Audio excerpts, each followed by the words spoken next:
Hi guys, welcome to all of you our channel Concept with K sir. स्वागत है आप सभी का हमारे YouTube channel Concept with K sir के साथ। आज हम एक नई सीरीज स्टार्ट करने वाले हैं। ये सीरीज होने वाली है पॉलिटिकल साइंस, भारत की राज्य व्यवस्था से संबंधित। ये पॉलिटिकल साइंस की जो सीरीज होने वाली है हम 65 डेज में कंप्लीट करने वाले हैं। 65 दिनों का हमने टारगेट रखा है। और ये सीरीज किन किन स्टूडेंट्स के लिए इम्पोर्टेंट होने वाली है, तो जो भी स्टूडेंट जिस भी कॉम्पिटिटिव लेवल की प्रिपरेशन कर रहे हैं जिसमें पॉलिटिकल साइंस आता है, उन सभी स्टूडेंट्स के लिए काफ़ी इंपॉर्टेंट होने वाली है। इस वाली सीरीज में हम कॉम्पिटिटिव एग्जाम में भारत की राज्य व्यवस्था या भारतीय संविधान या इंडियन पॉलिटी से जो भी क्वेश्चन कॉम्पिटिटिव एग्जाम में आते हैं उन सभी को करने का और उन सभी के टॉपिक्स को करने का अच्छे से प्रयास करेंगे। हम यहाँ पर बड़े कॉम्पिटिटिव एग्जाम को भी हिट करते हुए चलेंगे, साथ में उनमें एग्जाम पैटर्न कैसा रहता है, उनमें क्वेश्चन किस टाइप के आते हैं, वो सारी चीज़ें भी हम आपको बताते चलेंगे। हमारी पॉलिटिकल साइंस का जो कंसेप्ट रहने वाला है वो एनसीईआरटी और साथ साथ में हम एम लक्ष्मीकांत, एक पॉलिटिकल साइंस की बुक आती है एम लक्ष्मीकांत, आप सभी जानते हो एम लक्ष्मीकांत के बारे में। तो एम लक्ष्मीकांत और 11th क्लास की एनसीईआरटी और 12th क्लास की एनसीईआरटी, जैसे जैसे टॉपिक आते जाएंगे मैं आपको बताता चलूंगा कि ये वाले टॉपिक को कंप्लीट करने के लिए आपको ये वाली बुक पढ़नी होंगी। तो जैसा मैं कहता हूँ वैसा आप करते चलिए, फिर बाद में जाकर के आपको रियलाइज होगा कि आपकी तैयारी काफ़ी अच्छी हुई है। हम आपको पर टॉपिक के अकॉर्डिंग क्वेश्चन भी प्रोवाइड कराने की कोशिश करेंगे और जो टॉपिक कंप्लीट हो जाएगा उसके फिजिकल नोट्स हम आपको हमारे टेलीग्राम चैनल पर फ्री में प्रोवाइड कराने की पूरी कोशिश करेंगे। तो चलिए करते हैं हम स्टार्ट आज की हमारी पॉलिटिकल साइंस की सीरीज को। ये जो सीरीज होने वाली है सभी कॉम्पिटिटिव एग्जाम के स्टूडेंट्स के लिए काफ़ी इंपॉर्टेंट होने वाली है। हम बिल्कुल बेसिक से स्टार्ट करने वाले हैं।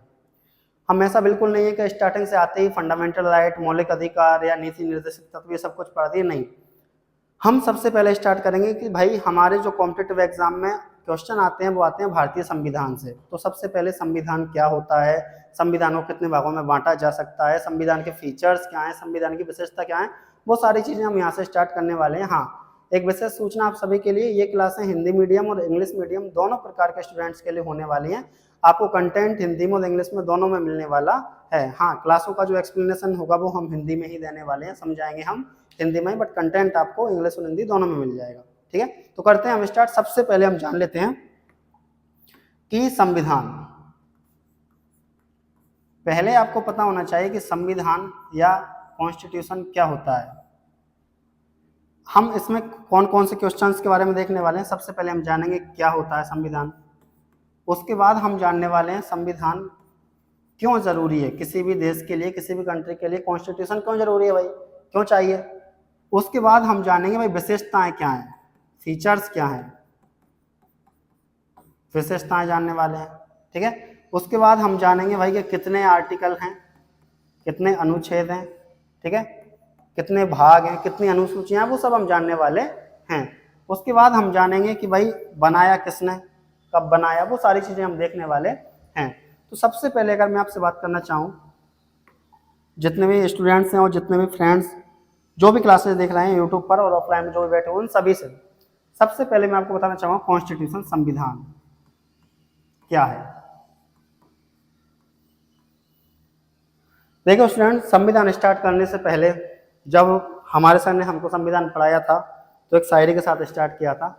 तो उन्हीं की शायरी में आपको एक बात सुना देता हूँ कि तुम्हारी हर समस्या का स्पष्ट समाधान हूँ मैं, तुम्हारी हर समस्या का स्पष्ट समाधान हूँ मैं, कभी वक्त मिले तो जरा गौर से पढ़ना मुझे क्योंकि भारत का संविधान हूँ मैं, कभी वक्त मिले तो जरा गौर से पढ़ना मुझे क्योंकि भारत का संविधान हूँ मैं। देखिए स्टूडेंट्स, अगर आपको आपके फंडामेंटल राइट, आपके मौलिक अधिकार पता हैं तो फिर कोई भी आपका एक्सप्लॉयटेशन नहीं कर सकता है, शोषण नहीं कर सकता है। बट सपोजेट, बट मान के चलिए आपको आपके अधिकार ही पता नहीं है, कोई भी आएगा, कोई भी कुछ कह करके चला जाएगा, आप क्या ही कर लोगे, कुछ नहीं, क्योंकि तो आपको पता ही नहीं है। बिना जानकारी के, बिना नॉलेज के आपका कोई एक्सप्लॉयटेशन भी कर लेगा तो भी आप कुछ नहीं कर पाओगे। समझ पा रहे हो?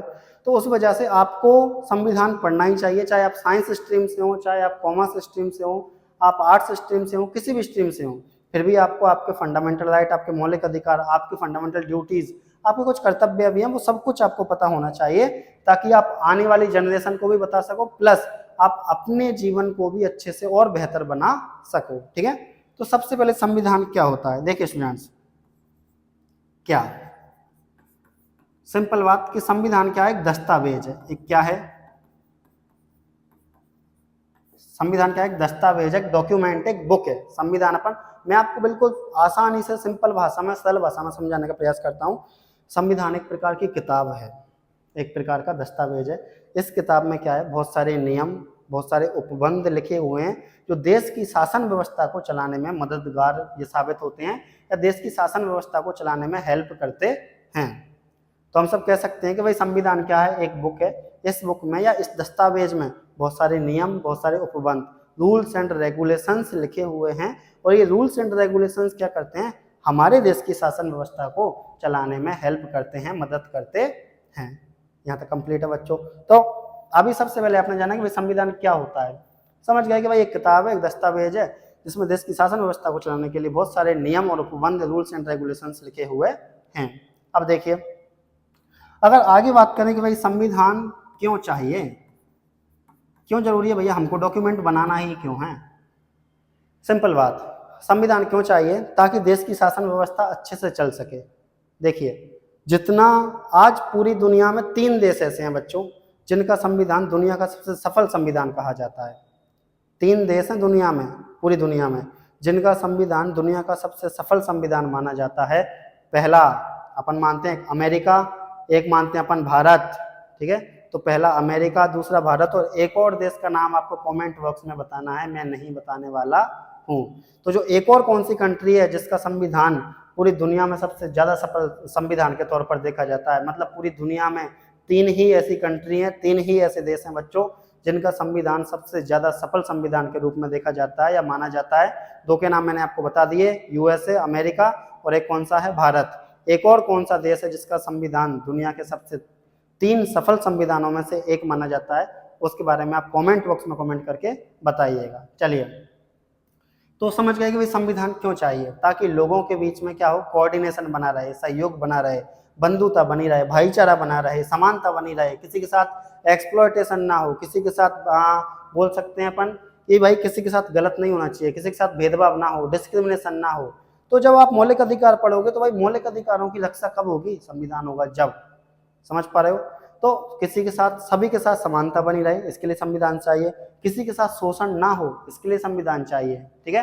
तो संविधान हमको चाहिए ताकि हमारे कंट्री के सिटीजन्स अपने जीवन स्तर को बेहतर बना सके। क्या कर सके? अपने जीवन स्तर को बेहतर बना सके। तो ठीक है, हमने भी मोटा मोटा देखा है कि भाई संविधान क्यों चाहिए और संविधान क्या है। अब तो क्या एग्जाम में ऐसे आएगा आपके में? नहीं, देखो आपके एग्जाम में ये तो नहीं आने वाला है, ठीक है, लेकिन फिर भी हमको सब्जेक्ट को पढ़ने से पहले सब्जेक्ट के बारे में पता होना चाहिए। तो हम भारतीय संविधान पढ़ रहे हैं तो भारतीय संविधान के बारे में पता होना चाहिए। अब अगर मैं स्टूडेंट्स आपसे बात करूं, देखो ध्यान से, कि भाई जो संविधान है, इंडियन कॉन्स्टिट्यूशन, भारतीय संविधान, तो इस इंडियन कॉन्स्टिट्यूशन से जो हमारे एग्जाम में, चाहे आप रीट एग्जाम की बात करो, चाहे सेकंड ग्रेड एग्जाम की बात करो, एसएसटी वाले की, चाहे आप बात कर सकते हो सीईटी एग्जाम की, चाहे पटवार एग्जाम की, जिसमें पॉलिटिकल साइंस आता है, चाहे आरएस की बात करो, चाहे यूपीएससी की बात करो, जिसमें पॉलिटिकल साइंस, इंडियन कॉन्स्टिट्यूशन आता है, उसमें जो क्वेश्चंस आते हैं उनको तैयार कैसे करेंगे भाई, उनको कंप्लीट कैसे करेंगे? तो सिंपल, पहले आपको क्या करना है, एक तो लेनी है एनसीईआरटी की बुक 11th क्लास की, क्योंकि देखो बच्चों जितना ज़्यादा आपका बेसिक कंप्लीट होगा, नींव जितनी मजबूत होती है, मकान उतना ज़्यादा लंबा चलता है। तो पहले आप अपनी नींव को मजबूत बनाइए, नींव मजबूत बनेगी तो मकान अच्छा रहेगा, ज़्यादा चलेगा। लेकिन अगर नींव ही कमजोर है तो मकान नहीं चल पाएगा, सिंपल बात, ठीक है। तो सबसे पहले आपको करना क्या है, देखो मैं आपको रिसोर्सेज भी बताता हूँ बच्चों।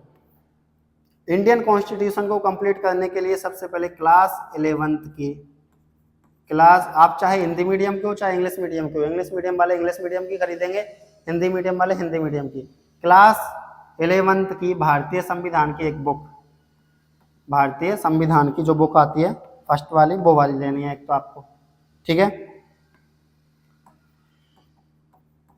भारतीय संविधान,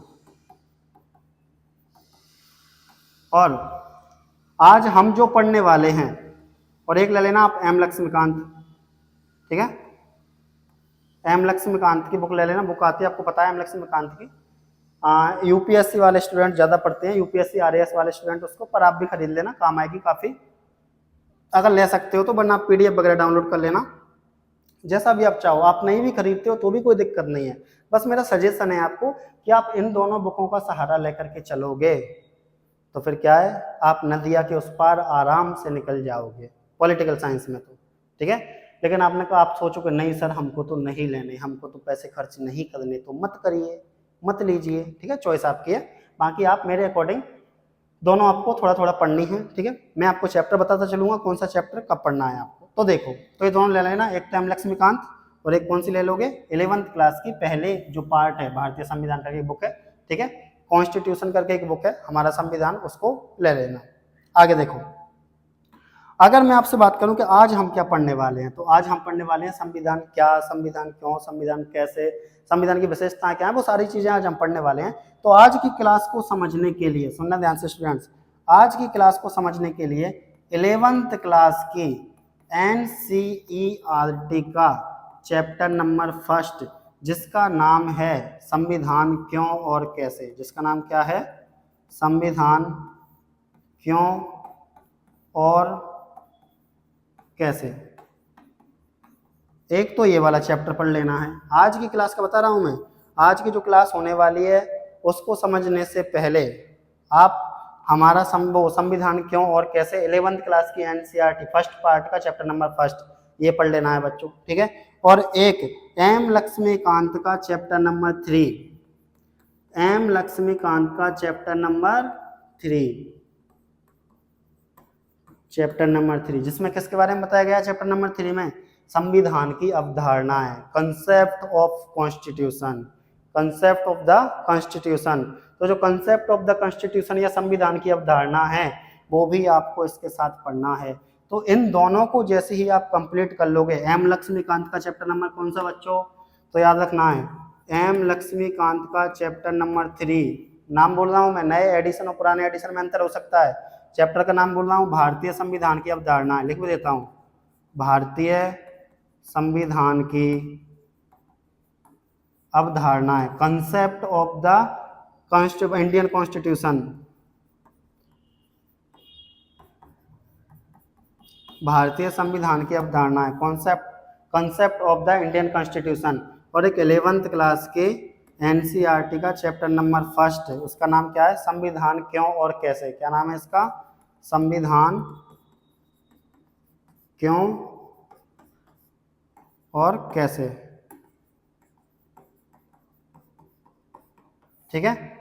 तो ये दोनों चैप्टर जब आप पढ़ लोगे और इसके बाद में आपने क्लास देख ली तो आज की क्लास का मोटिव पूरा हो जाएगा, फिर आप ये क्लास नहीं भूलने वाले हो। आज की क्लास काफी इंपॉर्टेंट है, आज की क्लास में बताया जाएगा कि हमारे संविधान में क्या क्या है, हमारे संविधान की विशेषताएं क्या है, वो सारी की सारी चीजें। तो देखिए स्टूडेंट, सबसे पहले संविधान के बारे में थोड़ा और जानते हैं।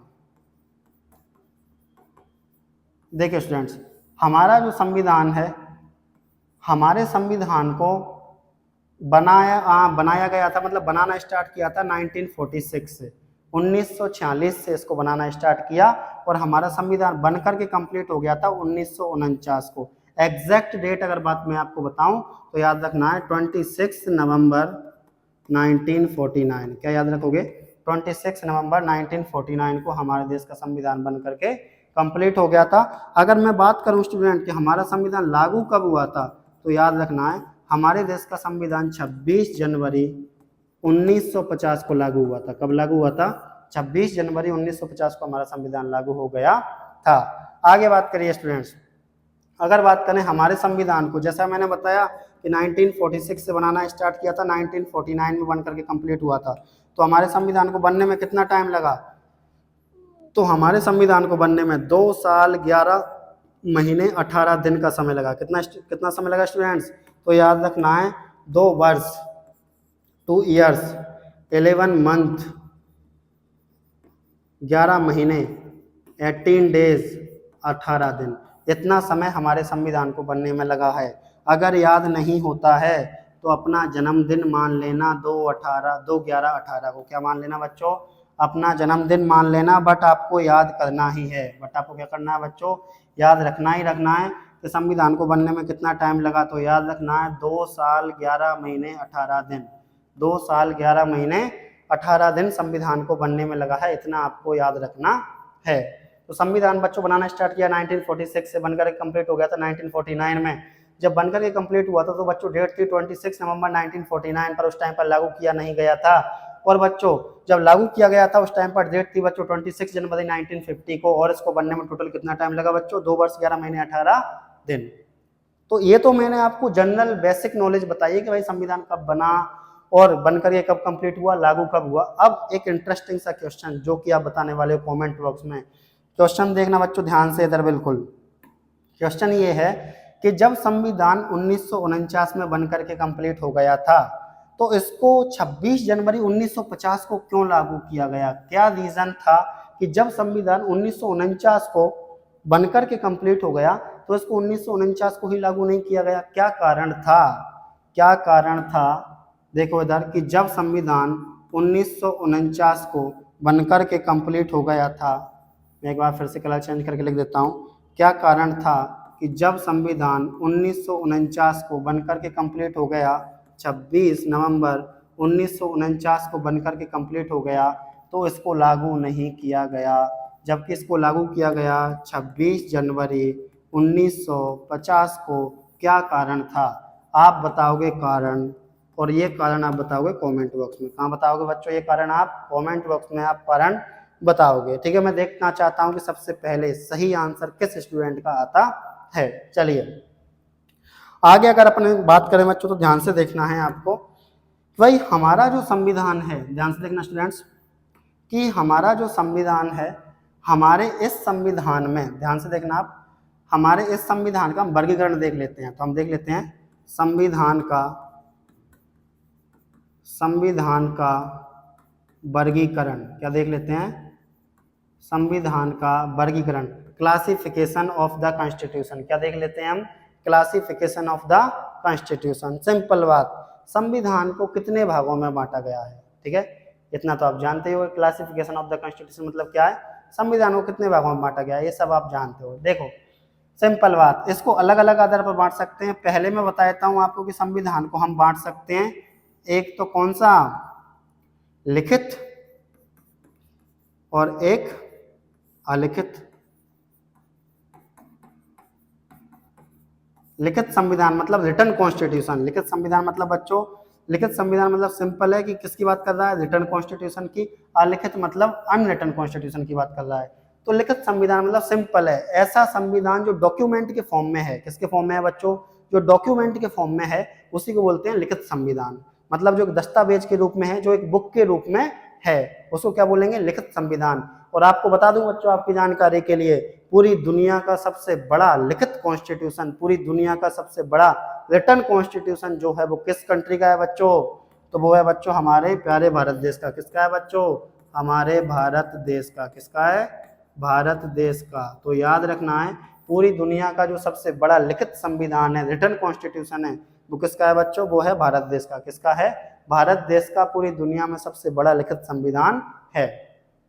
अब तो एग्जाम्पल है बच्चों भारत देश, ठीक है। अमेरिका का भी बच्चों लिखित संविधान है, यूएसए, अमेरिका का भी क्या है बच्चों? लिखित संविधान है। इतना याद रखना है, एग्जाम्पल याद रखना। अगला बच्चों अनरिटन कॉन्स्टिट्यूशन, अलिखित संविधान, ऐसा संविधान जो लिखा हुआ नहीं है। क्या आप ऐसे कहोगे? नहीं नहीं नहीं नहीं भाई, ये कहीं ना कहीं तो लिखा है। देखो बच्चों, अगर संविधान है तो ऑब्वियसली बात है कहीं ना कहीं तो लिखा हुआ है, पर ये डॉक्यूमेंट के फॉर्म में नहीं है। ये छोटी छोटी फाइलों के रूप में हो सकता है, पर डॉक्यूमेंट के फॉर्म में नहीं है, एक दस्तावेज के रूप में नहीं है। समझ पा रहे हो?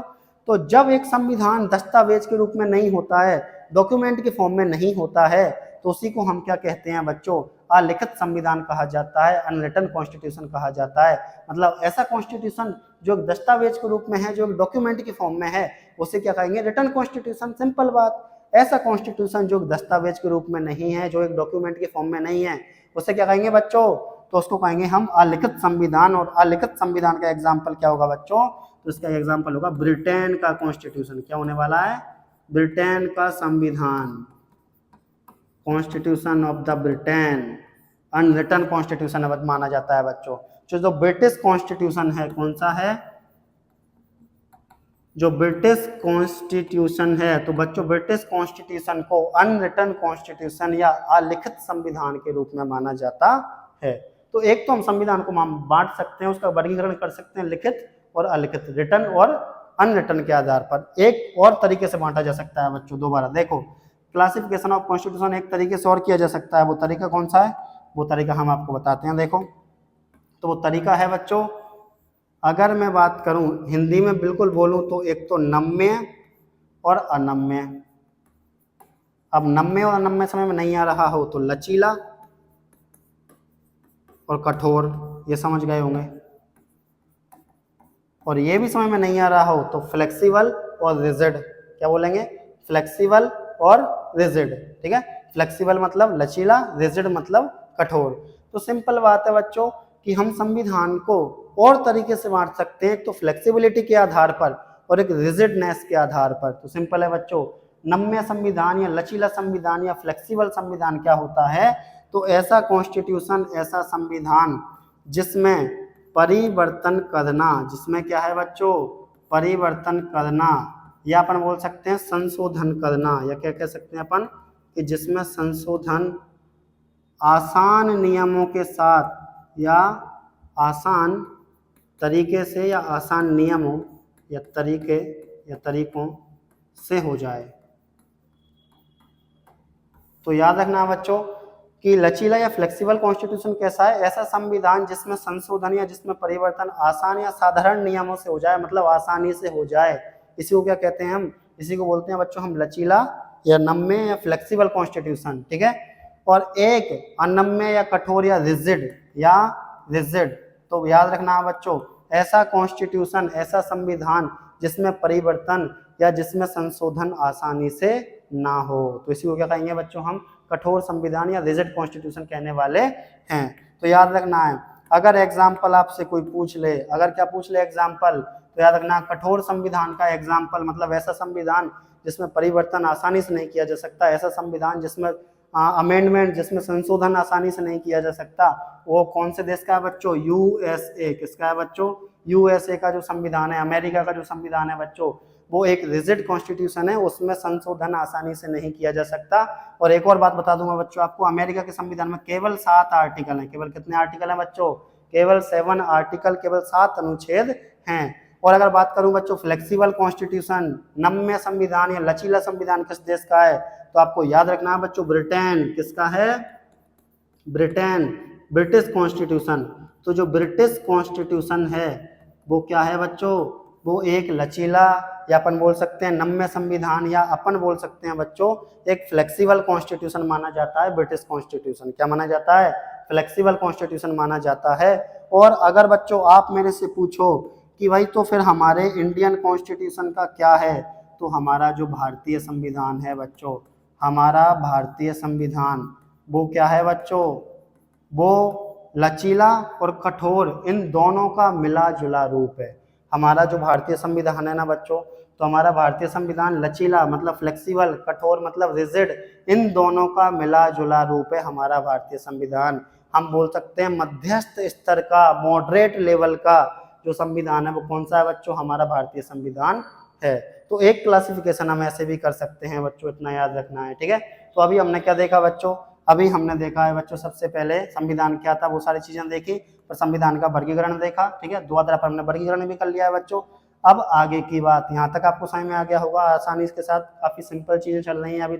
अभी तो और सारी कठिनाइयां आने वाली हैं, जैसे जैसे जैसे एज बढ़ती जाती है वैसे वैसे कठिनाइयां आती हैं, फिर धीरे धीरे इंसान उनको अपनी क्षमताओं के हिसाब से सॉल्व करता जाता है। उसी प्रकार जैसे जैसे सिलेबस बढ़ता जाता है तो स्टूडेंट पर एजुकेशन का प्रेशर बढ़ता जाता है, बट स्टूडेंट मेहनत की अपन बोल सकते हैं क्षमताओं से या मेहनत करने की क्षमता से उन सभी प्रॉब्लम को, उन सभी समस्याओं को धीरे धीरे सॉल्व करता जाता है।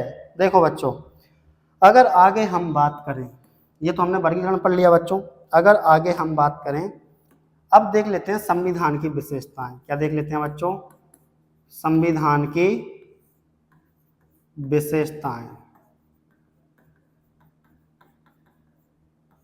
Features of the constitution, features of the constitution, या फिर मैं बोल दूं बच्चों भारतीय संविधान की विशेषताएं। मैं एक और लगाता हूं बच्चों, हम पढ़ने वाले हैं अब भारतीय संविधान की विशेषताएं, ठीक है।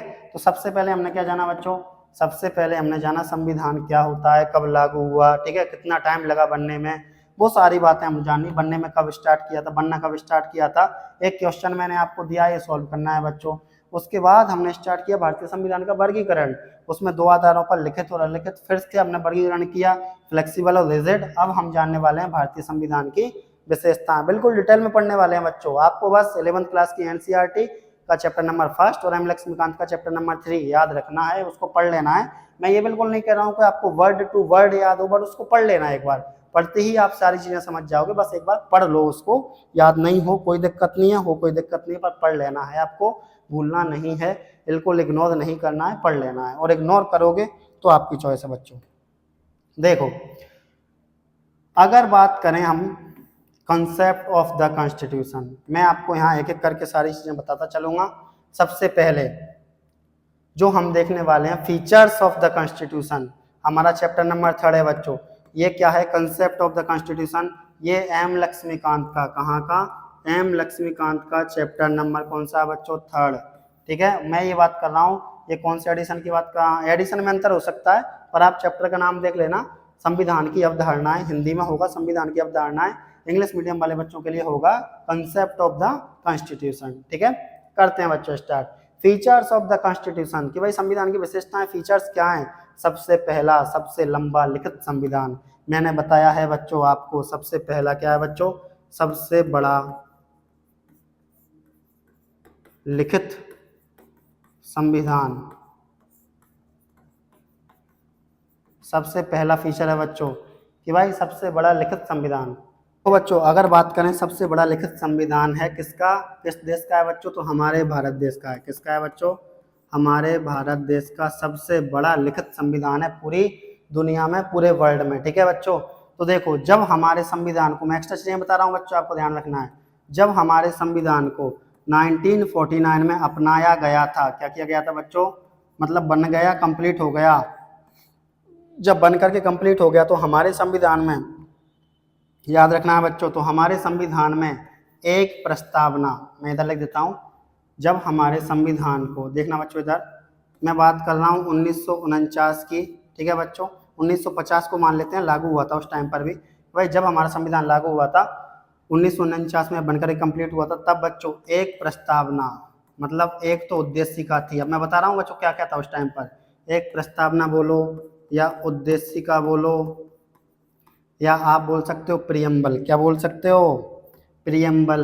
इंग्लिश मीडियम वाले बच्चे और सीबीएसई वाले बच्चे तो क्या बोलेंगे बच्चों? प्रियम्बल। एक प्रियम्बल थी बच्चों। ठीक है, इसके अलावा अगर मैं बात करूं 395 अनुच्छेद क्या थे बच्चों टोटल उस टाइम पर? 395 अनुच्छेद, आर्टिकल।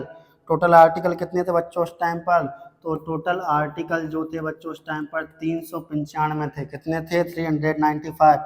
अगर मैं बात करूं आगे, टोटल बच्चों भाग, भाग कितने थे? तो याद रखना बच्चों 22 भाग थे। कितने थे? 22 भाग थे। और अगर मैं भाई, भाग मतलब पार्ट, भाग मतलब बच्चों, भाग मतलब पार्ट। ठीक है बच्चों, अगर आगे बात करूं बच्चों, उस टाइम पर टोटल अनुसूचियां कितनी थी? अनुसूचियां कितनी थी? तो उस टाइम पर टोटल अनुसूचियां थी बच्चों 8। कितनी अनुसूचियां थी? 8 अनुसूचियां थी, मतलब शेड्यूल, मतलब शेड्यूल कितने थे बच्चों? तो याद रखना है टोटल 8 शेड्यूल थे। ठीक है, ये तो बात कर रहा हूँ बच्चों 1949 और 50 की। ये कब की बात कर रहा हूँ? 1949 और 50 की। अब देखना बच्चों वर्तमान में 2019 तक का डाटा बता रहा हूँ मैं आपको यहाँ पे। देखो बच्चों, ये बात की है मैंने कब की? ये बात की है मैंने, ध्यान से देखना, ये बात की है 1949-50 की बात बता रहा हूँ मैं आपको ये। और अब मैं बता रहा हूँ आपको 2019 तक। कब का बता रहा हूँ मैं आपको? 2019 तक हमारे संविधान में एक प्रस्तावना, मतलब प्रियम्बल तो अभी एक ही है जो पहले थी। ठीक है, एक ही है बच्चों। अगर बात करूं अनुच्छेद की, तो 2019 तक 470 अनुच्छेद, लगभग कितने हैं बच्चों?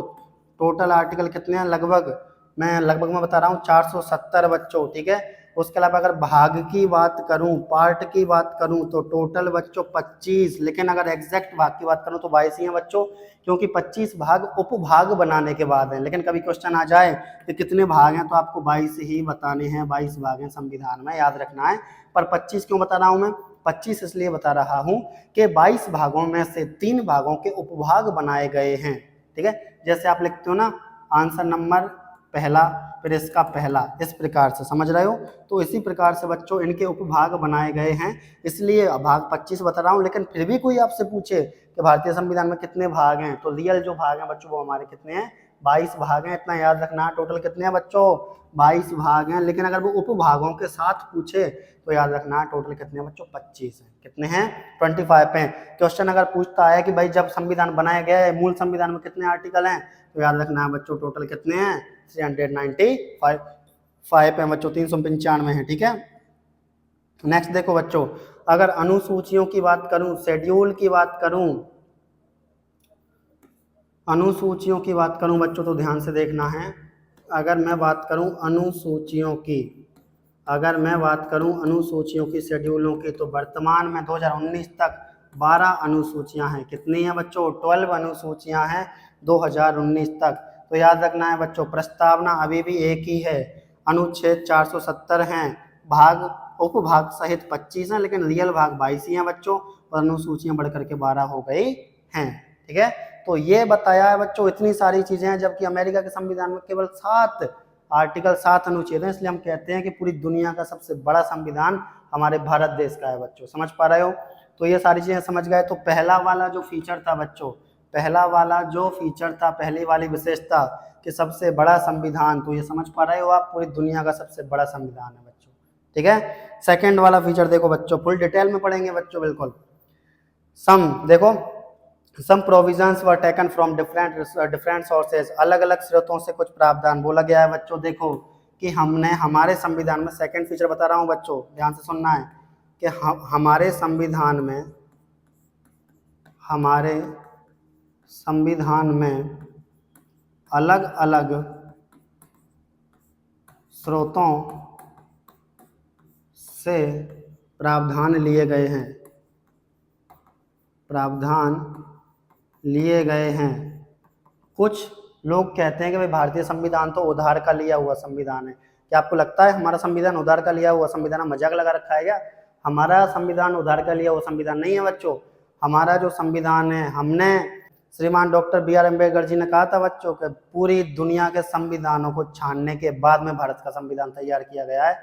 तो अगर कोई आपसे कहता है कि भारत का संविधान उधार का लिया हुआ संविधान है, तो उसको सुना देना कि श्रीमान डॉक्टर बी.आर. अम्बेडकर जी ने कहा था कि पूरी दुनिया के संविधानों को छानने के बाद में भारतीय संविधान तैयार किया गया है। तो मजाक नहीं चल रहा है बच्चों यहाँ पर।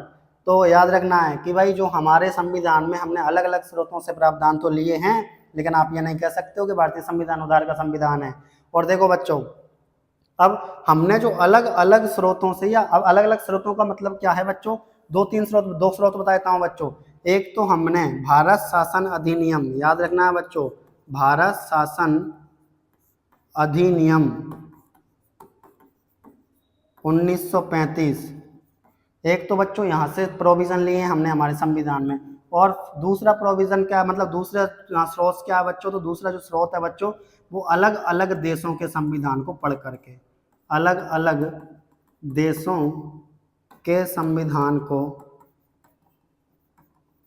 हमने बच्चों स्टडी किया है, पढ़ा है, और पढ़ करके जो प्रोविजन हमारे संविधान के अनुसार सही लगे हमें, देखो हमने क्या किया, दुनिया के अलग अलग देशों के संविधान को पढ़ा, उनके बारे में जाना, उनके बारे में जान करके जो प्रोविजन हमें हमारे संविधान के हिसाब से, हमारे देश की परिस्थितियों के हिसाब से हमको सही लगे, हमने उनको अपना लिया।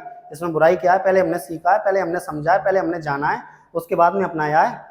हमने कोई संविधान हमारा उधार का नहीं है, मजाक नहीं चल रहा है। ठीक है, कोई कहे तो उसको सुना देना ये सारी चीजें। तो याद रखना है बच्चों कि भाई 2 सोर्स हैं, एक तो भारत शासन अधिनियम, मैं 2 सोर्सों के बारे में बता रहा हूँ बच्चों, मैं 2 सोर्सों के बारे में बता रहा हूँ यहाँ पर, भारत शासन अधिनियम और अलग अलग देशों के संविधान से हमने बहुत सारे प्रोविजन हमारे संविधान में लिए हैं। ठीक है बच्चों, जैसे कि देखो आपने पढ़ा होगा बच्चों फंडामेंटल राइट, मौलिक अधिकार, आपने पढ़ा होगा मूल अधिकार या मौलिक अधिकार, ये कहाँ से लिए हैं बच्चों, हमने ये लिए हैं बच्चों हमने अमेरिका यूएसए के संविधान से। कहाँ से लिए हैं, यूएसए के संविधान को हमने पढ़ा, उसके बाद हमको लगा कि भाई हम भी हमारे संविधान में मौलिक अधिकार रखते हैं, तो कुछ मतलब हम बोल सकते हैं कि हमने मौलिक अधिकार कहाँ से लिए हैं, यूएसए से लिए हैं। लेकिन अगर परिस्थितियां चेंज होती हैं तो हम हमारे संविधान में बदलाव भी करेंगे, परिस्थितियां बदलती हैं तो हम हमारे संविधान में चेंज लाएंगे। ठीक है, क्योंकि परिस्थितियों के अनुसार बदलने वाला संविधान है। हमारे संविधान में संशोधन होता है बच्चों, क्योंकि परिस्थितियों के अनुसार चीजें बदलती हैं, परिवर्तन आते हैं, तो हम हमारे संविधान में भी परिवर्तन करने को तैयार हैं बदलती हुई परिस्थितियों के अनुसार। लेकिन परिवर्तन वही करेंगे जो सकारात्मक होगा, परिवर्तन वही करेंगे जो सोसाइटी के पक्ष में होगा, समाज के पक्ष में होगा, देश के पक्ष में होगा। सोसाइटी का मतलब मैं किसी समाज की बात नहीं कर रहा हूँ, सोसाइटी का मतलब मैं किसी जाति की बात नहीं कर रहा हूँ, सोसाइटी का मतलब मैं बात कर रहा हूँ राष्ट्र की, सोसाइटी का मतलब बात कर रहा हूँ मैं देश की। समझ रहे हो बच्चों? तो जो देश के हित में होगा वो करेंगे। और अलग अलग प्रोविजन है बच्चों। जब आप 11th क्लास की एनसीईआरटी देखोगे तो 11th क्लास की एनसीईआरटी में स्पष्ट लिखा हुआ है बच्चों, ये देखो मैंने यहाँ पे आपके लिए लगा भी दिया है बच्चों, देखो ध्यान से मैं बताता हूँ, इसीलिए कह रहा हूँ 11th क्लास की एनसीईआरटी काफी इंपॉर्टेंट है। शायद आपको सही दिख नहीं रहा होगा, थोड़ा जूम करके देखना है, क्वालिटी बढ़ा के देखना है, पर देखना जरूर है। जैसे कि ब्रिटिश कॉन्स्टिट्यूशन से हमने क्या क्या लिया है बच्चों, सार्ववार्षिक मत के आधार पर चुनाव में जीत का फैसला। आयरलैंड के संविधान से क्या लिया है, राज्य के नीति निर्देशक तत्व लिए हैं बच्चों। अमेरिका के संविधान से मौलिक अधिकार जो मैंने अभी आपको बताया था वो लिए हैं बच्चों। फ्रांस के संविधान से स्वतंत्रता का प्रावधान लिया है, समानता का प्रावधान लिया है, बंधुत्व का प्रावधान लिया है, मतलब फ्रीडम का लिया है, इक्वलिटी का लिया है बच्चों, ठीक है। और इधर से अगर आयरलैंड के राज्य के नीति निर्देशक तत्व मतलब DPSP, direct principle of state policy लिया है बच्चों। अमेरिका के संविधान से हमने क्या पढ़ा है बच्चों, मौलिक अधिकार को पढ़ा है, उनको हमने अडॉप्ट किया है बच्चों, फंडामेंटल राइट बोलते हैं बच्चों इंग्लिश में इसको, ठीक है। तो ये सारी चीजें हमने अलग अलग देशों के संविधान से पढ़ी हैं बच्चों। इस वाले पेज को आप 11th क्लास की एनसीईआरटी का चैप्टर नंबर 1 पढ़ना है बच्चों, भूलना नहीं है, ठीक है। मैं आज आपको बस एक ब्रीफ नॉलेज दे रहा हूँ, ठीक है, शॉर्ट में नॉलेज में समझा रहा हूँ, बाकी अपन हर चीज को डिटेल में तो पढ़ने वाले ही हैं। तो सेकंड वाला प्रोविजन आपको समझ में आया होगा बच्चों आसानी के साथ में, ठीक है। अगला प्रोविजन कौन सा देखते हैं, देखो थर्ड नंबर का जो फीचर है, थर्ड नंबर की जो विशेषता है बच्चों, coordination between rigid and flexible, कि भाई जो हमारा संविधान है। तीसरे नंबर का फीचर देखो बच्चों कि भारत का जो संविधान है, भारतीय संविधान जो है वो क्या है बच्चों, वो रिजिड और फ्लेक्सिबल मतलब कठोर और लचीले, इन दोनों के बीच का समन्वय है। इन दोनों के बीच का क्या है बच्चों, समन्वय। तो मैंने आपको बता रखा है बच्चों, ये यहाँ पर समझाया था, ये रहा कि भाई भारतीय संविधान लचीला और एक है बच्चों कठोर, कि भाई भारतीय संविधान लचीला और कठोर, इन दोनों के बीच का क्या है बच्चों, इन दोनों के बीच का समन्वय को दर्शाता है। मतलब हमारे भारतीय संविधान में कुछ ऐसे कैरेक्टर भी हैं, मतलब कुछ ऐसे फीचर भी हैं बच्चों हमारे संविधान में जिनमें अमेंड करना, जिनमें संशोधन करना या जिनको परिवर्तन करना बिल्कुल आसान है। मतलब वो आसान वाले नियमों से भी उनमें परिवर्तन, उनमें संशोधन किया जा सकता है। पर हमारे संविधान में बच्चों कुछ ऐसे प्रावधान भी हैं जिनको परिवर्तन करने में बहुत कठोर नियमों की, बहुत कठोर रूलों की आवश्यकता होती है। मतलब अगर आपको संशोधन करना है हमारे भारतीय संविधान में तो कुछ प्रोविजन तो ऐसे हैं बच्चों जो असाधारण नियमों के हिसाब से चेंज हो जाएंगे, लेकिन कुछ प्रोविजन ऐसे हैं जो साधारण नियमों के हिसाब से परिवर्तित नहीं होंगे। तो याद रखना है बच्चों, एक तो फ्लेक्सिबल और एक रिजिड, इन दोनों का जो मिक्सचर है वो है इंडियन कॉन्स्टिट्यूशन। क्या है बच्चों, वो है इंडियन कॉन्स्टिट्यूशन। याद रहेगा बच्चों ये, ठीक है। नेक्स्ट फीचर अगला, अगर एग्जांपल भी देना चाहूँ बच्चों तो देखो, फंडामेंटल राइट में चेंज करना आसान नहीं है, ठीक है, मूल अधिकारों में परिवर्तन करना आसान नहीं है। और बोला तो ये गया है बच्चों कि जो हमारे संविधान का बेसिक स्ट्रक्चर है, आधारभूत संरचना है, उसको नहीं बदला जाएगा। बहुत सारी चीजें हैं बच्चों, हम आते हैं जैसे जैसे हम चीजें पढ़ते जाएंगे आपको चीजें पता चलती जाएंगी। बस आज मैं आपको ब्रीफ में समझा रहा हूँ कि क्या क्या होता है शॉर्ट में। देखो नेक्स्ट देखो बच्चों, फोर्थ नंबर का, federal system with a tendency towards unitarism. बोला गया है बच्चों एकात्मकता की और झुकाव के साथ संघीय व्यवस्था। मतलब बोला गया है किसके बारे में बच्चों, फेडरल गवर्नमेंट, संघीय व्यवस्था। किसके बारे में बोला गया है, संघीय व्यवस्था। मैं बताता हूँ ये क्या होती है। देखो बच्चों ध्यान से, संघीय सरकार या संघीय व्यवस्था में क्या होता है। तो देखो बच्चों, संघीय व्यवस्था में सिंपल है, फेडरल गवर्नमेंट, इंग्लिश में क्या बोलते हैं बच्चों, फेडरल गवर्नमेंट। संघीय सरकार को क्या बोलते हैं, federal government, form of government federal government. सुनो ध्यान से बच्चों, इसमें क्या होता है, power distribution between state and union government, शक्तियों का बंटवारा केंद्र सरकार और राज्य सरकार के बीच में। किस किस के बीच में बच्चों, शक्तियों का बंटवारा होगा। क्या होगा इसमें, याद रखना है, तो इसमें होगा बच्चों शक्तियों का बंटवारा। किसका बंटवारा, शक्तियों का बंटवारा होगा। किस किस के बीच में, एक तो राज्य सरकार के बीच में और एक केंद्र सरकार के बीच में। किस किस के बीच में, राज्य सरकार और केंद्र सरकार के बीच में शक्तियों का बंटवारा। और ये संविधान की किस अनुसूची में आता है? तो अनुसूची नंबर 7 में आता है बच्चों। किस में आता है? अनुसूची नंबर 7 में आता है। आपने 10th क्लास में पढ़ी होगी बच्चों, एक तो संघ सूची। क्या पढ़ी होगी आपने? संघ सूची। एक पढ़ी होगी बच्चों आपने संघ सूची को क्या बोलते हैं? Union list. मैं इंग्लिश में भी लिखते चलता हूँ बच्चों, यूनियन लिस्ट। Union list. एक पढ़ी होगी बच्चों आपने राज्य सूची। एक पढ़ी होगी आपने राज्य सूची। राज्य सूची को क्या बोलते हैं? State list. राज्य सूची को क्या बोलते हैं? State list. एक पढ़ी होगी बच्चों आपने समवर्ती सूची। क्या पढ़ी होगी एक आपने?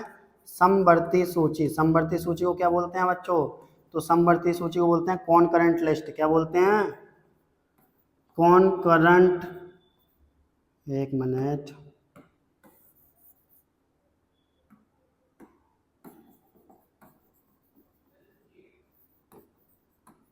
कॉनकरेंट लिस्ट, समवर्ती सूची।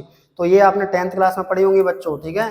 तो संघ सूची, ऐसी संघ सूची में वो सभी सब्जेक्ट, वो सभी विषय आते हैं जिन पर कानून बनाने का अधिकार किसको होता है? संघ सरकार, मतलब यूनियन गवर्नमेंट, मतलब सेंट्रल गवर्नमेंट को होता है बच्चों।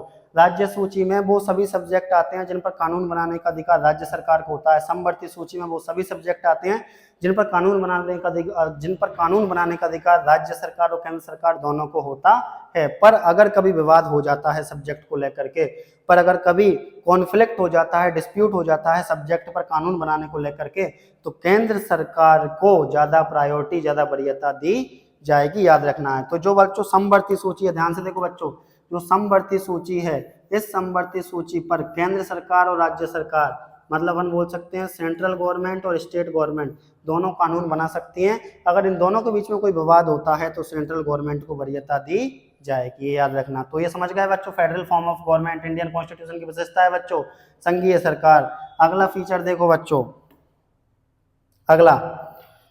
अगला देखना, पार्लियामेंट्री फॉर्म ऑफ गवर्नमेंट, सरकार का संसदीय रूप। देखो बच्चों, अभी देखा है हमने संघीय रूप, संघीय रूप को बोलते हैं बच्चों federal form of government, federal form of government.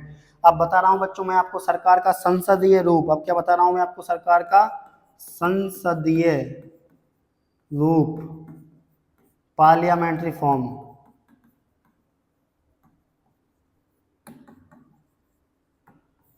संसदीय रूप की बात करें तो आपको पता होगा कि अगर मैं बात करूं आपसे पार्लियामेंट, मतलब संसद, संसद के कितने ऑर्गन बच्चों? संसद के 3 ऑर्गन, 3 अंग हैं संसद के। पहला लोकसभा, दूसरा राज्यसभा, तीसरा प्रेसिडेंट, मतलब राष्ट्रपति।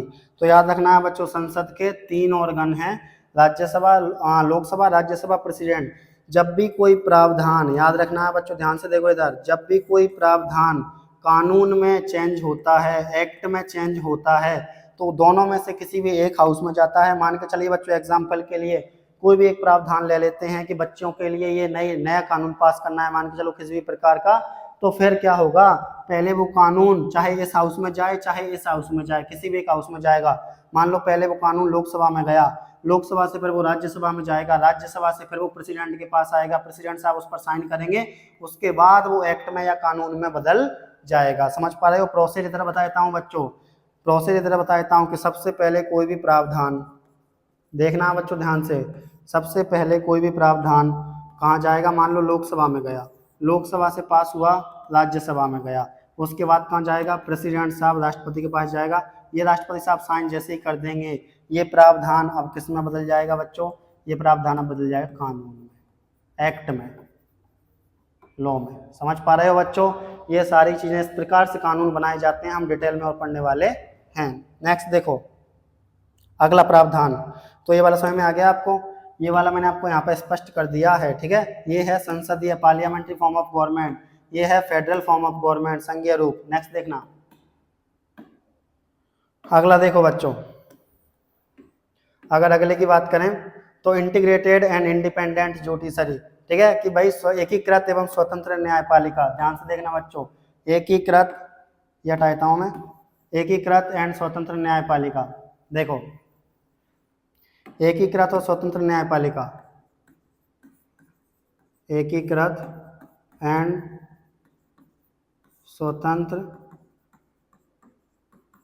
न्यायपालिका, इसका मतलब क्या है बच्चों? एकीकृत मतलब आपस में जुड़ा हुआ, आपस में एक दूसरे से संबंधित हो, ठीक है। स्वतंत्र न्यायपालिका मतलब जानते हो, किसी के दबाव में काम ना हो। तो हमारे भारत में सबसे बड़ा बताता हूँ बच्चों न्यायपालिका का स्ट्रक्चर। सबसे ऊपर सुप्रीम कोर्ट, फिर हाई कोर्ट, फिर डिस्ट्रिक्ट कोर्ट, फिर सबऑर्डिनेट कोर्ट। ये हमारे भारत देश में बच्चों क्या है, ये हमारे भारत में पायदान के हिसाब से, लेवल के हिसाब से मैंने कोर्टों को बांटा है कि सबसे पहले लेवल पर सुप्रीम कोर्ट, दूसरे लेवल पर हाई कोर्ट, तीसरे लेवल पर डिस्ट्रिक्ट कोर्ट और फिर सबऑर्डिनेट कोर्ट होते हैं बच्चों। ये आपस में एकीकृत हैं बच्चों, ज्वाइंट है, आपस में एक दूसरे से संबंधित है। आपने पढ़ा होगा कि आर्टिकल 32 के द्वारा, जिन बच्चों ने पॉलिटी पहले पढ़ रखी है उनको पता होगा कि आर्टिकल 32 के द्वारा सुप्रीम कोर्ट 5 प्रकार की रिट जारी करता है। कितने प्रकार की रिट जारी करता है बच्चों? 5 प्रकार की रिट जारी करता है। उस एक रिट में यह भी बोला गया है कि अगर हाईकोर्ट अपने क्षेत्राधिकार, मतलब अगर हाईकोर्ट अपने जुरिस्डिक्शन, अपने क्षेत्राधिकार से बाहर जाकर के काम करता है तो सुप्रीम कोर्ट उस हाई कोर्ट के केस को अपने अंदर भी ले सकता है। ये सारी चीजें आपने पढ़ी होंगी बच्चों। तो याद रखना है बच्चों कि, मैं एक बार फिर से लिख देता हूं बच्चों, याद रखना है कि हमारे भारत देश में सबसे ऊपर सुप्रीम कोर्ट, फिर हाई कोर्ट, फिर डिस्ट्रिक्ट कोर्ट, फिर सबऑर्डिनेट कोर्ट और सुप्रीम कोर्ट आर्टिकल 32 के द्वारा 5 प्रकार की रिट जारी करता है। और आप आर्टिकल 32 के द्वारा, आप आर्टिकल 32 के द्वारा सीधे सुप्रीम कोर्ट जा सकते हो और आर्टिकल 226 के द्वारा आप सीधे हाई कोर्ट भी जा सकते हो। इतना याद रखना है बच्चों, ठीक है। नेक्स्ट प्रोविजन, ये समझ पा रहे हो आप, एकीकृत एवं स्वतंत्र न्यायपालिका। अगला प्रावधान बच्चों देखिए, अगला प्रावधान है बच्चों फंडामेंटल राइट, मौलिक अधिकार। देखो बच्चों, मौलिक अधिकार है फंडामेंटल राइट के बारे में। हमारे संविधान में अगर मौलिक अधिकार की बात करूं, फंडामेंटल राइट, मौलिक अधिकार, अगर मौलिक अधिकार या फंडामेंटल राइट की बात करूं तो मौलिक अधिकार या फंडामेंटल राइट हमारे संविधान के भाग नंबर 3 में है। इसमें है बच्चों पार्ट नंबर 3 में। आर्टिकल की बात करूंगा तो आर्टिकल 12 से 35 तक। कहां से कहां तक आते हैं बच्चों? आर्टिकल 12 से 35 तक आते हैं। कितने प्रकार के होते हैं? तो वर्तमान में 6 प्रकार के हमारे मौलिक अधिकार हैं। अगर पहले की बात करूं तो बच्चों पहले हमारे संविधान में 7 प्रकार के मौलिक अधिकार थे। जो 7वें नंबर का मौलिक अधिकार था वो था संपत्ति का अधिकार। कौन सा था बच्चों? संपत्ति का अधिकार, संपत्ति का अधिकार। तो याद रखना है बच्चों, जिसको समाप्त कर दिया गया है वर्तमान में, ये आर्टिकल 31 में आता था। किस में आता था? आर्टिकल 31 में आता था। वर्तमान में से 300 क्लॉज ए में सेंड कर दिया गया है। तो याद रखना है बच्चों, मौलिक अधिकार मतलब फंडामेंटल राइट संविधान के भाग नंबर 3 में आते हैं। आर्टिकल 12 से 35 तक आते हैं। वर्तमान में 6 प्रकार के मौलिक अधिकार हैं। ये आपको 6 प्रकार के मौलिक अधिकार बच्चों, सबसे पहले समानता का अधिकार, स्वतंत्र समानता का अधिकार। किस आर्टिकल से किस आर्टिकल? आर्टिकल 14 से लेकर 18 तक, आर्टिकल 14 से 18 तक। स्वतंत्रता का अधिकार आर्टिकल 19 से लेकर के 22 तक, ठीक है। शोषण के विरुद्ध अधिकार आर्टिकल 23 से लेकर के आर्टिकल 24। धार्मिक स्वतंत्रता का अधिकार आर्टिकल 25 से लेकर के आर्टिकल 28। शिक्षा और संस्कृति का अधिकार आर्टिकल 29 और आर्टिकल 30। आर्टिकल 31 संपत्ति का अधिकार समाप्त कर दिया गया है। आर्टिकल 32 संवैधानिक उपचारों का अधिकार, ठीक है बच्चों। तो ये सारे अधिकार, ये आप 11th क्लास की बुक में भी देख सकते हो बच्चों। 11th क्लास की बुक का जब आप चैप्टर निकालोगे तो आपको यहाँ पर भी बच्चों ये सारी चीजें मिल जाएंगी। ये रहे बच्चों सारे के सारे अधिकार। मैं आपको एक बार यहाँ पे बता देता हूँ। ये भारत का संविधान भाग नंबर 3 मौलिक अधिकार, समता का अधिकार, शोषण के विरुद्ध अधिकार, धार्मिक स्वतंत्रता का अधिकार, स्वतंत्रता का अधिकार, सांस्कृतिक और शिक्षा का अधिकार। इंग्लिश मीडियम वाले बच्चे भी देख सकते हैं। तो 11th क्लास की बुक जरूर अपने साथ रखें पॉलिटिकल साइंस पढ़ते समय। इतना याद रखना है बच्चों, ठीक है। नेक्स्ट, तो ये मौलिक अधिकारों के बारे में बोला गया है बच्चों कि आपको आपके मौलिक अधिकार, मैं बोल रहा हूँ बच्चों, आपको आपके मौलिक अधिकारों के बारे में पता होना चाहिए ताकि आपको कोई शोषण ना कर सके, ताकि आपको कोई बेवकूफ ना बना सके, ताकि आप पर कोई अपना अधिकार या अपना डोमिनेंस ना दिखा सके, ठीक है बच्चों। नेक्स्ट, अगला प्रोविजन बच्चों देखो बच्चों, अगले प्रोविजन की बात करेंगे बच्चों, देखना ध्यान से। Direct principle of state policy, राज्य के नीति निर्देशक तत्व। क्या बोला गया बच्चों अगले प्रोविजन में? राज्य के नीति निर्देशक तत्व। राज्य के नीति निर्देशक तत्व मतलब डीपीएसपी। क्या बोला गया बच्चों? DPSP, direct principle of state policy, भाग नंबर 4 में आते हैं बच्चों। किस में आते हैं? भाग नंबर 4 में आते हैं, याद रखना है। तो अगर मैं कहूँ DPSP, direct principle of state policy, भाग नंबर 4 में आते हैं बच्चों। आर्टिकल 36 से 51 तक आते हैं बच्चों। आर्टिकल 36 से किस में आते हैं बच्चों? 51 तक आते हैं। उद्देश्य क्या है इनका? समाज कल्याण का। क्या है बच्चों इनका उद्देश्य? समाज कल्याण का इनका उद्देश्य होता है। सोशल वेलफेयर का होता है बच्चों। किसका होता है? समाज कल्याण का होता है। सोशल वेलफेयर का इनका उद्देश्य होता है। इतना आपको याद रखना है। ये किसकी जिम्मेदारी है बच्चों? ये सरकार का काम है बच्चों। किसका काम है? सरकार का काम है, सरकार की जिम्मेदारी है। सरकार के पास जैसे जैसे उसकी व्यवस्था सरकार की बनती जाएगी, वैसे वैसे वो आपको समाज कल्याण के साधन या समाज कल्याण करती जाएगी। तो याद रखना बच्चों, भाग नंबर 4 में आते हैं आर्टिकल 36 से 51 तक आते हैं। ठीक है बच्चों। अगला प्रावधान देखिए बच्चों, फंडामेंटल ड्यूटीज, मौलिक कर्तव्य। देखो बच्चों, अगला प्रावधान बोला गया बच्चों मौलिक कर्तव्य। देख लो बच्चों ध्यान से, कुछ आपके मौलिक अधिकार तो हैं बच्चों, सुनना बच्चों ध्यान से, कुछ आपके मौलिक अधिकार तो हैं, लेकिन आपके मौलिक अधिकारों के साथ साथ आपके मौलिक कर्तव्य, आपके फंडामेंटल ड्यूटीज भी हैं बच्चों। ऐसा नहीं है कि मौलिक अधिकार मिल गया इसका मतलब अभी कोई ड्यूटी नहीं है, कर्तव्य होते हैं बच्चों, तो मौलिक कर्तव्य भी हैं बच्चों। लेकिन जब हमारा संविधान बनाया गया था तो हमारे संविधान में एक भी मौलिक कर्तव्य नहीं था, मतलब 0 मौलिक कर्तव्य, एक भी नहीं था बच्चों। ठीक है, लेकिन फिर बाद में जाकर के बच्चों याद रखना है 10 मौलिक कर्तव्य जोड़े गए, 10 मौलिक कर्तव्य फंडामेंटल ड्यूटी जोड़ी गई। फिर 2002 में बच्चों, सन 2002 में 86वां संविधान संशोधन हुआ। कौन सा हुआ? 86वां संविधान संशोधन हुआ 2002 में। उसके बाद 11वें नंबर का मौलिक कर्तव्य जोड़ा गया जो कि शिक्षा से संबंधित था। किससे संबंधित था बच्चों? शिक्षा से संबंधित, एजुकेशन से रिलेटेड था, और 11वें नंबर का मौलिक कर्तव्य जोड़ा गया। वर्तमान में हमारे संविधान में टोटल 11 मौलिक कर्तव्य हैं। कितने मौलिक कर्तव्य हैं वर्तमान में? टोटल 11 मौलिक कर्तव्य हैं हमारे संविधान में, याद रखना है। अगर मैं बात करूं आपसे कि मौलिक कर्तव्य संविधान के किस भाग में आते हैं, तो भाग नंबर 4A में आते हैं। किस में आते हैं बच्चों? भाग नंबर 4A में आते हैं। अगर मैं कहूं आपसे संविधान में मौलिक कर्तव्य किस आर्टिकल में है, तो आर्टिकल 51A में है बच्चों। किस में है? आर्टिकल 51A में है, भूलना नहीं है बच्चों, याद रख लेना है आपको। मौलिक कर्तव्य हमारे संविधान के भाग नंबर 4A में आते हैं, आर्टिकल 51A में आते हैं। वर्तमान में मौलिक कर्तव्यों की संख्या 11 है। 11वें नंबर का मौलिक कर्तव्य 2002 में 86वें संविधान संशोधन द्वारा जोड़ा गया, जिसका संबंध शिक्षा से संबंधित है। मूल संविधान में 0 मौलिक कर्तव्य थे। कुछ एग्जाम्पल देता हूं बच्चों मौलिक कर्तव्य में, जैसे कि मैं बात करूं आपको, हम सभी को हमारे राष्ट्रीय ध्वज, हमारे राष्ट्रगीत, हमारे राष्ट्रगान, नेशनल एंथम, नेशनल सॉन्ग और हमारे नेशनल फ्लैग का सम्मान करना चाहिए। हमें हमारे जितने भी फ्रीडम फाइटर हैं उनका सम्मान करना चाहिए बच्चों। तो ये हमारे क्या बच्चों? मौलिक कर्तव्य हैं। हमें पब्लिक प्रॉपर्टी, सरकारी प्रॉपर्टी को नुकसान नहीं पहुंचाना चाहिए, देश की संपत्ति को नुकसान नहीं पहुंचाना चाहिए। ये सब क्या है बच्चों? ये सब हमारे मौलिक कर्तव्य हैं। क्या है बच्चों? ये हमारे मौलिक कर्तव्य हैं बच्चों। ठीक है, नेक्स्ट अगला प्रोविजन देखो बच्चों, अ सेक्युलर स्टेट एक धर्मनिरपेक्ष राज्य है। 42वां संविधान संशोधन 1976 के द्वारा संविधान के प्रस्तावना में धर्मनिरपेक्ष शब्द जोड़ा गया। देखो बच्चों, धर्मनिरपेक्ष राज्य, सेक्युलर स्टेट, धर्मनिरपेक्ष राज्य, सेक्युलर स्टेट, इंग्लिश में सेक्युलर स्टेट बोलते हैं बच्चों। धर्मनिरपेक्ष राज्य का मतलब क्या है?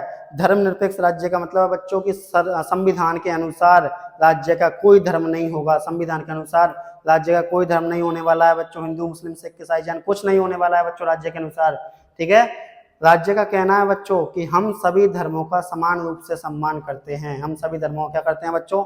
समान रूप से सम्मान करते हैं। ऐसा किसका कहना है? राज्य का कहना है। तो याद रखना है कि संविधान के अनुसार राज्य का क्या नहीं है बच्चों? राज्य का कोई धर्म नहीं है। कोई क्या नहीं है बच्चों? कोई धर्म नहीं है। राज्य क्या करेगा? सभी धर्मों का समान रूप से सम्मान, सभी धर्मों का समान रूप से सम्मान, सभी धर्मों को बराबर का दर्जा दिया गया है बच्चों। सरकार आपके धार्मिक मामलों में इंटरफेयर कर सकती है, और इंटरफेयर, दखल अंदाजी करने का आधार है बच्चों नेशन की सिक्योरिटी, राष्ट्र की सुरक्षा। अगर आपके धार्मिक काम से राष्ट्र की सुरक्षा बाधित होती है, अगर आपके धार्मिक काम करने की प्रवृत्ति से देश की सुरक्षा को खतरा होता है, तो सरकार या सोसाइटी को इनसिक्योरिटी होती है, अनसिक्योरिटी होती है, या सरकार को असुरक्षा महसूस, या फिर समाज को असुरक्षा महसूस होती है, तो फिर सरकार आपके धार्मिक मामलों में दखल अंदाजी कर सकती है, इंटरफेयर कर सकती है। इतना याद रखना है बच्चों। ठीक है, तो याद रखना है भारतीय संविधान के अनुसार राज्य का कोई धर्म नहीं होता है। भारतीय संविधान के अनुसार राज्य का क्या नहीं होता बच्चों? कोई धर्म नहीं होता। पर हाँ, भारतीय संविधान सभी धर्मों का, याद रखना है बच्चों, भारतीय संविधान सभी धर्मों का समान रूप से सम्मान करता है। अगला फीचर सुनो बच्चों, यूनिवर्सल अडल्ट फ्रेंचाइज, सार्वभौमिक वयस्क मताधिकार। सार्वभौमिक वयस्क मताधिकार, यूनिवर्सल अडल्ट फ्रेंचाइज का मतलब है कि सभी को वोट डालने का अधिकार है। सभी को क्या है बच्चों? वोट डालने का अधिकार है। मतलब इसका क्या है कि हमारे भारत देश में, ध्यान से देखना है, वर्तमान की बात कर रहा हूँ, वर्तमान में हमारे भारत देश में जिसकी एज 18 और 18 प्लस है, वो क्या कर सकता है बच्चों? वो वोट डाल सकता है। वो क्या कर सकता है? वोट डाल सकता है। हमारा संविधान जब लागू किया गया था बच्चों, तो वोट डालने की उम्र 21 वर्ष थी बच्चों। कितनी थी? 21 वर्ष थी, जिसे बाद में घटा करके कितना कर दिया? 18 वर्ष कर दिया गया है। तो याद रखना है बच्चों, वर्ष 1989 में 61वें संविधान संशोधन अधिनियम 1988 के द्वारा मतदान करने की उम्र को 21 वर्ष से घटा करके 18 वर्ष कर दिया गया था। तो याद रखना है बच्चों 61वां संविधान संशोधन, याद रखना है बच्चों कौन से नंबर का बोल रहा हूं मैं, तो याद रखना है 61वां संविधान संशोधन हुआ था बच्चों कब, 1988 में। इसके द्वारा वोट डालने की उम्र जो कि 21 वर्ष थी पहले, उसको घटा करके कितना कर दिया बच्चों, 18 वर्ष कर दिया गया है। 61वां संविधान संशोधन 1988 में जो आया था बच्चों, हुआ था, उसके द्वारा वोट डालने की एज को, राइट टू वोट, वोट डालने का जो अधिकार था, उसमें जो एज आती है बच्चों, वोट डालने के जो 21 वर्ष आती थी बच्चों, उसे 21 वर्ष को घटा करके 18 वर्ष कर दिया गया है। इतना याद रखना है, ठीक है। आगे देखो बच्चों, अगर आगे मैं बात करूं आपसे सिंगल सिटीजनशिप, देखो बच्चों हमारे भारतीय संविधान में, ध्यान से देखना है, हमारे भारतीय संविधान में सिंगल सिटीजनशिप मतलब एकल नागरिकता, सिंगल सिटीजनशिप मतलब क्या है बच्चों, एकल नागरिकता। सिंगल सिटीजनशिप मतलब एकल नागरिकता। हमारे भारतीय संविधान में सभी सिटीजन्स को केवल एकल नागरिकता का प्रावधान है बच्चों, लेकिन मैं आपको बता दूं बच्चों, अमेरिका का जो संविधान है उसमें डबल सिटीजनशिप मतलब दोहरी नागरिकता का प्रावधान है। मतलब यूएसए का जो अमेरिका का संविधान है उसमें एक तो आपको राज्य की अलग से नागरिकता लेनी पड़ती है, प्लस आपको केंद्र की अलग से क्या लेनी पड़ती है बच्चों, नागरिकता लेनी पड़ती है। बट हमारे यहाँ पर राज्य की भी वही है और केंद्र की भी वही है, मतलब हमारे यहाँ पर एकल नागरिकता का प्रावधान है, जबकि अमेरिका में दो प्रकार की नागरिकता या डबल नागरिकता या दोहरी नागरिकता का प्रावधान है बच्चों। अगला देखो बच्चों, भारतीय संविधान के फीचर्स पढ़ रहे हैं बच्चों, विशेषताएं। अगला देखो बच्चों, इमरजेंसी, आपातकालीन प्रावधान। तो भारतीय संविधान में आपातकालीन प्रावधान पता है बच्चों, आपातकाल 3 प्रकार के होते हैं बच्चों। कितने प्रकार के होते हैं, आपातकाल 3 प्रकार के होते हैं। देखो बच्चों, आपातकाल 3 प्रकार के होते हैं बच्चों। पहला राष्ट्रीय आपातकाल, कौन सा होता है बच्चों, राष्ट्रीय आपातकाल। दूसरा कौन सा होता है, संविधान की विफलता के आधार पर जो आपातकाल लगता है उसे दूसरा नंबर दे सकते हैं, या इसी को कहते हैं बच्चों राष्ट्रपति शासन। क्या कहते हैं इसी को, राष्ट्रपति शासन, ठीक है बच्चों। और एक होता है बच्चों कौन सा, वित्तीय आपातकाल। एक कौन सा होता है बच्चों, वित्तीय नहीं, वित्तीय आपातकाल।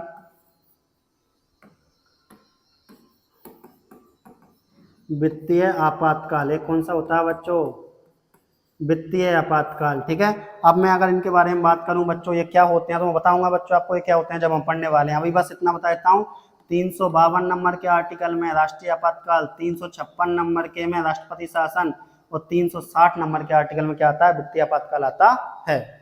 तो समझ पा रहे हो बच्चों, यहाँ तक तो 3 प्रकार के आपातकाल हैं बच्चों। आपको बताना है कि भारत देश में राष्ट्रपति शासन कितनी बार लग चुका है और राजस्थान में आपातकाल कितनी बार लग चुका है, इतना आपको बताना है। और इन तीनों क्या, ये तीनों क्या होते हैं बच्चों, तो जो आपातकाल जब हमारा टॉपिक आएगा तो हम विस्तार से पढ़ने वाले हैं। अभी हम संविधान के फीचर्स के बारे में थोड़ी बहुत जान रहे हैं। तो याद रखना है, भारतीय संविधान में आपातकाल उपबंधों को 3 भागों में बांटा गया है। राष्ट्रीय आपातकाल। राष्ट्रीय आपातकाल मतलब बच्चों नेशनल इमरजेंसी, इंग्लिश मीडियम वाले बच्चों राष्ट्रीय आपातकाल को क्या बोलते हैं, नेशनल इमरजेंसी, जो कि आर्टिकल 352 में आता है। राज्यों में संवैधानिक तंत्र की विफलता मतलब कॉन्स्टिट्यूशन प्रोविजन का फेल हो जाना, उसको बोलते हैं राष्ट्रपति शासन, मतलब प्रेसिडेंशियल रूल। क्या बोलते हैं, प्रेसिडेंशियल रूल, राष्ट्रपति शासन, जो कि आर्टिकल 356 में आता है।